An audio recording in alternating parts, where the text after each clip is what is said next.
how saying no to people will affect my language learning. And I hope that this video actually gives you some value because for me, it's like really, really fucking difficult to say no to people. The first thing is why should you want to say no to people? At least for me, as I said, it's like really difficult when I am in conversations in uni and I have to say no to something that I don't want to go. This actually leads to me going to reunions or parties where I really don't want to go, doing a disfavor to those people because they think I'm a person who I'm not. And third, not doing the thing I want, which is in this case, learning languages. So this is how I'm planning to go about it. People feel bad when you say no to them because they feel like it is something personal. So I was watching this podcast right like a long time ago. It is a podcast from Mark Manson, and he was saying that to say no to people, he makes rules, and so people don't take it personal when you say to them like, "No, I have this rule, so I will not go because blah blah blah blah blah." So the rules that I have made are this: if I'm not 100% sure I want to go, I will say sorry, but I feel like I will be doing a disfavor to you if I go because I'm not sure. I'm not really sure if I want to go, and this is kind of a rule that I have with myself.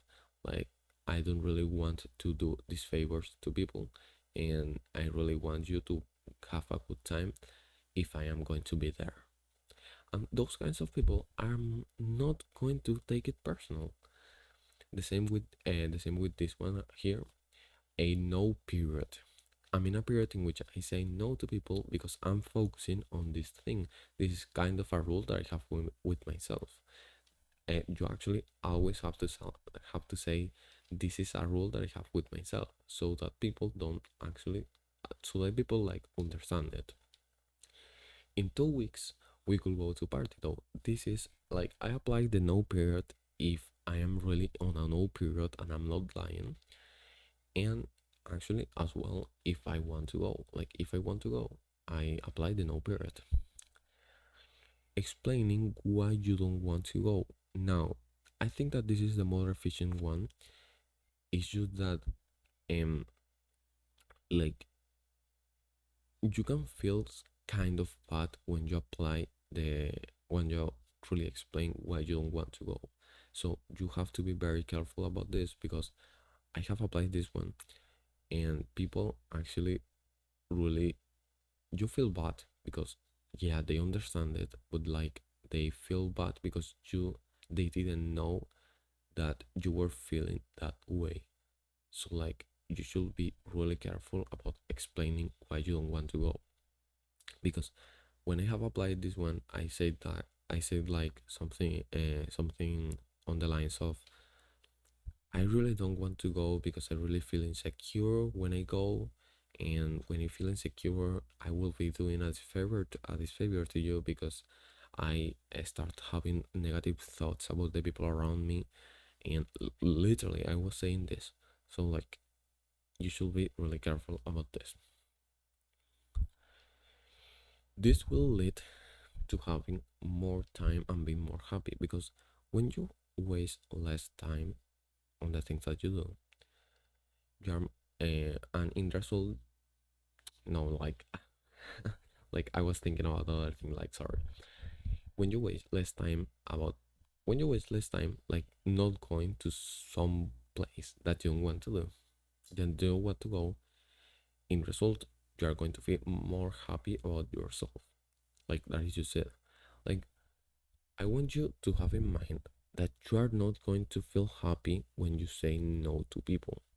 You actually you are probably going to feel bad when you say no to people. But after you say no to people and you are in your house doing the thing that you want, you are going to feel better. And that is the first principle of discipline, which is delaying gratification.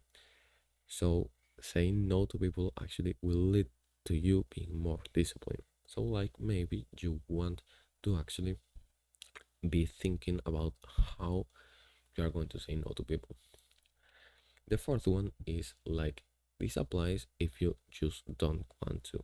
Like, remember that life is not doing something always for like the 300 days of a year for 12 hours. Remember that life, maybe you want to go to parties, maybe you want to fuck that girl, maybe you want to watch porn. I don't know. I would not recommend to watch porn, but like, I don't know, brother. So what I will recommend here is like to maybe do 2 weeks in which you work for like 12 hours, and then 3 4 days in which you like have a lot of fun. You go to parties, you go to hikes, you go to all kinds of things that you wanted to do during those 2 weeks of work period.